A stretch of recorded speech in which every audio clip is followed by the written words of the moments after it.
Hey guys, thanks for tuning in. I'm Julie, the marketing manager here at Folica, and right now I am joined with Jeanie. She is a professional eyebrow designer with Satin Smooth, and she was here in the office teaching us how to do our own at-home eyebrow waxing with the Satin Smooth starter kit. So I thought I would grab her for a few seconds to talk about at-home waxing in general. So check in and chat with us if you have any questions, and we'll answer them live right now. Okay, Jeanie. Yes. Okay. When we talk about at-home waxing, we're not talking. What areas are we talking about? The eyebrows, the arms. The areas that we're not talking about would be probably like Brazilian waxing. Okay. Should be left for professionals for sure. That is something nobody should do at Yes, home. yes, and probably your nose and ear waxing. That probably should be left for the professional too. People do that? Yes, you can actually remove the hair from just on the inside, very inside of the nostril safely. You do need to make sure, the professional makes sure that it's from the little crease in the nose down, not above there, because these hairs everybody needs, and there are some contraindications. That's why it should be left up to the professional. Yeah. For the nose, and then the ears, it's not very practical because for a man to wax his own ears, can't really see very good. So that would be difficult. And as far as the Brazilian waxing goes, that's just, something you don't want to hurt yourself, and it's just as far as positioning and stretching the skin in the right way and those kinds of things, it's really something that the professional can give you a much better outcome, much more comfortably. Yeah, definitely. I think those are the times when you want to leave it to the professional. Exactly. But you were showing us how to use the Satin Smooth starter kit, and I have to say I was very impressed at how completely simple and easy and pain-free this is. So this is the warmer. Yes. So you get, can you grab that wax over there? Of course. Here we go. This is our honey with vitamin E wax. Okay, so you get this is the wax you get, and it's in this little tin, and you take this, you open this up. Yep, you just drop this in here, you take the lid off. Right, and then this is your cap for when you're not using your wax. You want to keep it covered so things don't fall in there, so it stays clean. Okay. And so you get the warmer. You also get the can of wax, the honey with vitamin E, and we have some wonderful before and after care products. To prep the skin and then to take care of the skin afterwards. And for at-home waxing especially nice, I think everybody was impressed with the Release product. Because some people that might be purchasing this for, that aren't professionals and they want to do themselves. Well, it's like an eraser, right? Right. So you have this, and if you put wax in like the wrong spot on your eyebrow and you want to kind of like start over, before you try and apply and pull hair off, you apply this, and it just wipes it off. Yes. Super easily. Which without is really taking nice. the hair off, which is the key point. That was really nice. Okay, so what are like the basics of at-home waxing? Like, you want to make sure that the wax is the right temperature, the right consistency. Right. The easiest way to tell as far as temperature and consistency goes is if you're using a wax that requires a strip to remove it, which is, these are the traditional style strips. This would be like an eyebrow area strip. I'm going to show you some really cool strips in just a minute. Okay, great. Well, we saw them earlier, but they didn't get to see them. So, but you want to make sure that if you're using a wax that requires a strip, that you've got the strips handy, and choose which strip you're going to use. And you also want to have applicators, which are going to come with the kit as well. And your before and after care products, and you want to make sure too that the skin is not sunburned or that there's no conditions like people who are using topical medications for acne or retin-A or things like that are not good candidates. So so those are times when you just want to like let your skin chill and recover. before you go ripping hair off. Right, it's better to tweeze when, yeah. yes, Oh, okay. Okay, yes, great. yes, Great. when those conditions are present. Yeah. So how long should someone let their hair grow before waxing? On the body, about 1/4 of an inch, Okay. which is probably about that long, as you can see. So like that? Yeah, So yeah, it could be a little bit shorter than that, Can you but see that? yeah. There we go. And on the face, of course, that would be really long. So Oh, yeah, yeah. You'd be getting in the way of your eating if it was your. Whiskers. Yes. So about 1/8 of an inch is good for Okay. for the facial hair. Okay. Yeah. Yeah, and that's that's pretty easy. If the hair is too short, the problem is that the wax doesn't always grab all of it, and it could break the hair off rather than pulling the whole hair and follicle. So okay, I think a lot of times when people do things at home, do it yourself is a huge thing now. Everybody wants to learn how to do everything at home in the comfort, of their own place. But a lot of times people tend to skip over steps or kind of think, oh, is that really even necessary? What are some things that really are must-dos in the world of at-home waxing? Well, must-dos are, first of all, cleaning the skin with a product that's not going to strip away the natural pH of the skin. Okay. So you don't want to use alcohol on the skin to cleanse. Oh, okay. You do want to make sure that there's, no oil, makeup, dirt. You want the skin to be clean when you begin. Right. So Satin Smooth has a great product called Cleanse. That's alcohol free, that works great, and we saw that earlier in our demonstrations. And I think everybody, especially at-home waxers, should have the release. This is the great product that if the eraser, as you mentioned, but also if there's any residue left on the skin and it's a little sticky after you've waxed, this will remove that. Okay, great. Okay, so it's wonderful for that. The Cool, thank you. The Cool, this was one of your favorites, I think, when I waxed your eyebrows, because it's an aloe vera based product with a lantan in it, which is very instantly cooling to the skin. So it instantly feels good, after you've had your waxing service. So I mean, I have never waxed my eyebrows before, and today was the first time. And Jeanie, it was great. It was like this stuff. You remove the strip, and then it's like you're expecting, this horrible pain, and it's really not that bad.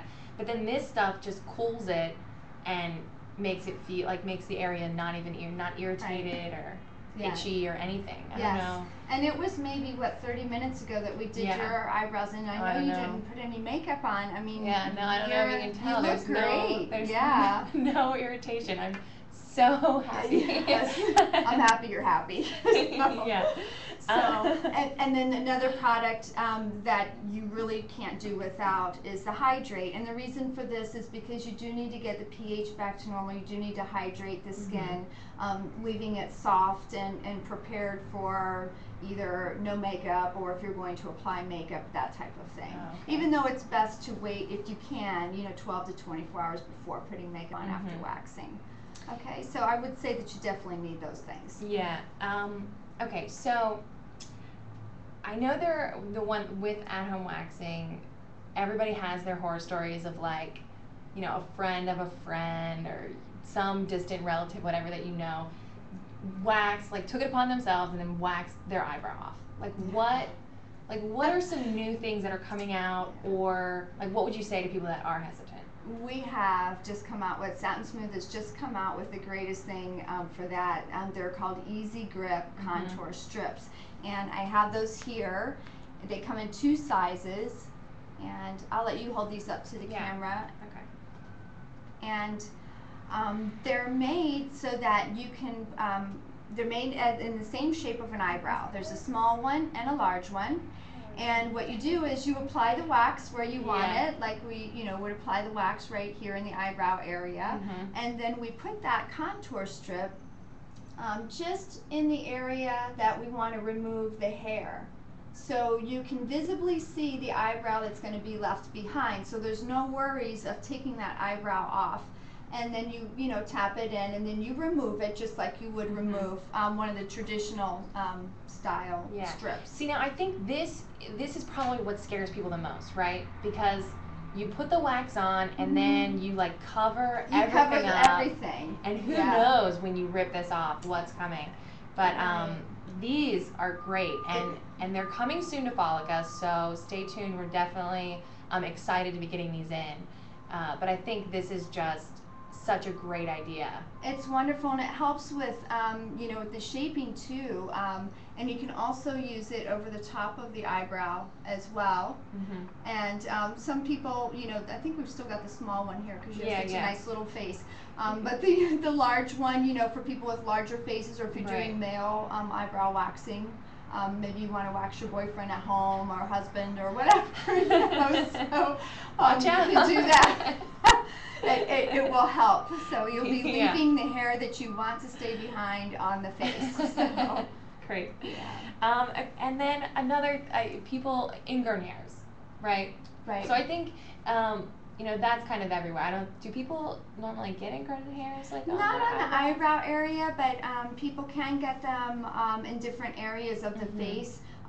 Usually it's something that, with waxing, you know, something that people experience on the body. And Satin Smooth does have a ingrown hair treatment. It comes in two forms. One is a mousse, which can be used, you know, daily in between your waxing services. And then the other one is a treated pad, and it's got it's like bumps on one side of it, and then the other side is smooth, and you use that, so it's a little abrasive on the skin, like and then like an exfoliator. It's an exfoliator, because that's the key to not getting ingrown hairs, is exfoliating the dead skin so that those skin don't hold the hair follicle underneath the skin. So would you exfoliate beforehand as well? Because like, is preventing ingrown hairs more of like an after treatment thing, or is it like something that you can prepare for? It's a change of lifestyle. It's something that you maintain regularly.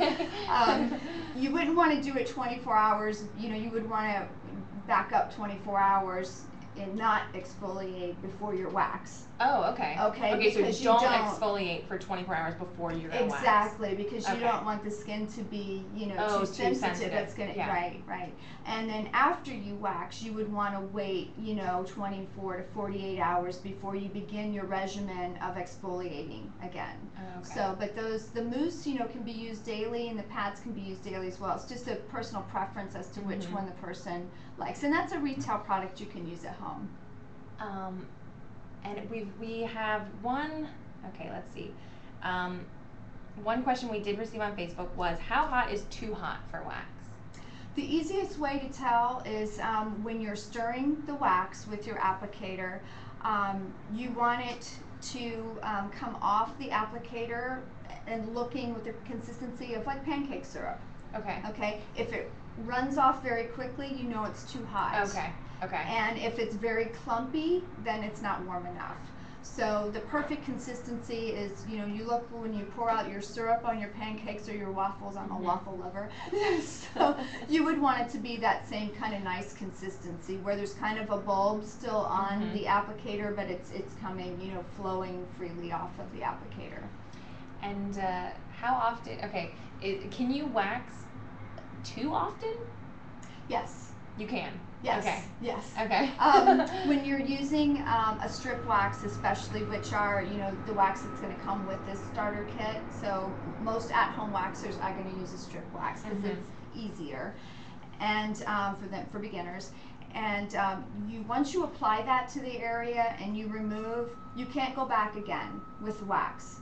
Oh. Okay, you need to wait at least 24 hours. Oh, okay. So if you apply the wax once, pull off, and say you missed something, you don't want to reapply wax and try again. Correct. Okay, don't do that. Right, because what can happen is you can end up lifting the skin, which will leave like a red mark or a scratch, looking okay. like a scratch. So if you find that there are hairs left behind until you perfect your method of doing it, then just use a tweezer to get those remnants that are left behind. Now, if you were using a non-strip or a hard wax, which we have those in our line of 12 waxes, we have 4 of those.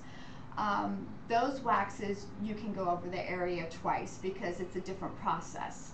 Oh, okay. So, but with the one that comes with the kit, you apply once, and if you don't get everything, then you need to, you want to wait at least 24 or 48 hours before you reapply. Okay. You touched on this. There are a bunch of different kinds of wax. I was surprised to hear that. I mean, Satin Smooth has, how many did you say? There were 12 different kinds of wax. And are the different kinds of waxes just for like different kinds of hair, or is it? Well, the neat thing about it is you can customize for your client or your customer or your friends if you're going to be waxing at home and your friends are coming over. So you can customize according to what kind of skin type they have, whether they have oily skin or dry skin.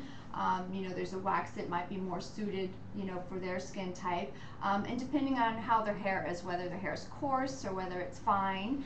And then, so that's one way of customizing. And then the other way of customizing is the person who's actually doing the waxing.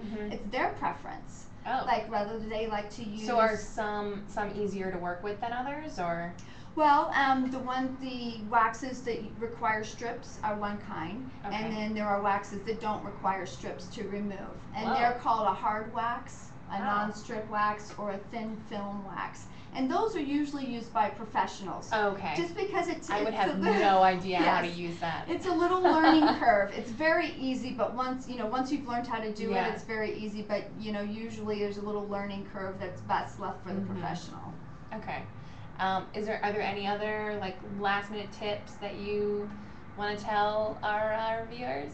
Well, always use caution. Work in small areas. Remember, you can remove a little bit, but if you remove too much, you can't put it back. Oh yeah, a little but bit. If you need to go back and take more off, you may need to wait 24 hours if it's re-waxing, but at least you're not going to be without an eyebrow for a month yes, or longer. True. So, work in small areas, be sanitary, don't double dip, which means don't put the same applicator in the wax more than one time. You dip it in, put it on the skin, throw it in the trash. Yeah, I feel like there have to be people out there who just assume like, oh, this wax is really hot. There's no way that this isn't sanitary, but like it makes perfect sense. I mean, you're working with your skin, epithelials, like yes, DNA, yes. So and any germs that might be on the surface, and you may think, hey, I'm at home. This is my can. I'm not sharing with anyone else. So what can it hurt if I double dip? But the thing of it is you might have something on your skin, a germ or bacteria or something that you don't know is there, and then you put it in there, and now that's contaminated. So your wax is not going to stay healthy for as long. It will shorten the life. And this is a lot of wax. This will last a very long time. Just one of these. Yes. Right. Yes. All right. Yes, there's probably 1,000 waxings for a face in that one can. Yes. Okay, well that's all the questions I have. Let's see if there are any questions. Okay, question from Lauren. Do different types of waxes do different things? So we kind of talked about this. Is that true, or? Well, the purpose of them is to remove hair. Okay. So if you, by customizing the wax, you're going to get a more comfortable and effective service. And customizing would mean, choosing which wax would be best for, like say, fair-skinned and thin to medium hair, like you have. Yeah. Okay. And if I was going to customize for you, I would say maybe we would use the zinc oxide wax for your face, which is for fair to medium hair and sensitive skin. So if I had somebody who was maybe thicker skin with oily, an oily, thicker skin, and coarse hair, coarse, stubborn hair, and maybe we're doing their underarms, Deluxe Cream is wonderful. for that type of hair. So Okay. that's as far as doing different So, things. They yeah. all remove hair, but it just makes the service easier, more effective, and more comfortable for the person that you're waxing. Okay. So it's worth doing your research and finding out which waxes are out there that would work for Right, your hair in the type. Satin Smooth line, yes. And on each can, in these little circles, it tells you in 3 different languages what this particular wax, this can of wax, this being the honey with vitamin E, it's going to tell you what skin and hair type this is suited for. Perfect. So each can even has it on it. You could go on our website, and we have a great website at www.satinsmooth.com. Great. And there's lots of interesting information and definitely a description of all the waxes to help you choose. I mean, I think after today, I'm definitely not afraid of waxing. I was so She scared was of it. nervous. I was Yes. expecting like something to happen on my face that I wasn't ready for. But it was so easy and so simple. So if you have any more questions, you can definitely post them to our wall on Facebook, and we will get you the answer. But thanks for tuning in, and Jeanie, thank you so much. That was my pleasure. The whole day has been great. Stay have a good tuned. time. We'll have some how-tos on at-home waxing. Thank you. Bye.